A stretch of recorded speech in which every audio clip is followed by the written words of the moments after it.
जय हिंद, जय महाराष्ट्र विद्यार्थी मित्रांनो. डेली जीएसचा आपला दिवस तिसरा. विद्यार्थी मित्रांनो, आज आपण करंटचा एक महत्त्वाचा पॉईंट बघूया.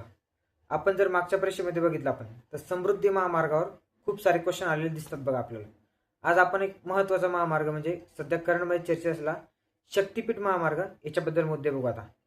शक्तिपीठ महामार्ग बघा आता वर्धा जिल्ह्यातील पवनारपासून ते सिंधुदुर्ग जिल्ह्यातील पत्रादेवीपर्यंत हा महामार्ग असणार आहे बघा. या महामार्गाची टोटल जर लांबी बघितली आपण तर 802 किलोमीटर लांबी आहे बघायची.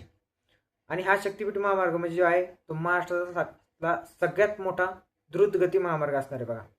आणि याला शक्तिपीठ महामार्ग नाव देण्याचं कारण म्हणजे हा महाराष्ट्रातील 3 शक्तिपीठांना जोडतो बघा. त्यामध्ये माहूर, तुळजाभवानी आणि कोल्हापूरची देवी या तिन्ही शक्तिपीठ महामार्गांना हा महामार्ग जोडतो.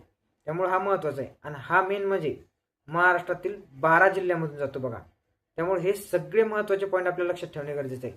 12 जिल्हे जर म्हणलं आपण तर वर्ध्यापासून सुरू होतो, नंतर यवतमाळला येतो, नंतर बघितलं आपण तर नंतर नांदेडला जातो, मग परभणी, बीड, मग नंतर लातूर, धाराशिव, सोलापूर, सांगली, कोल्हापूर, सिंधुदुर्ग अशा मार्गांना हा जोडतो बघा.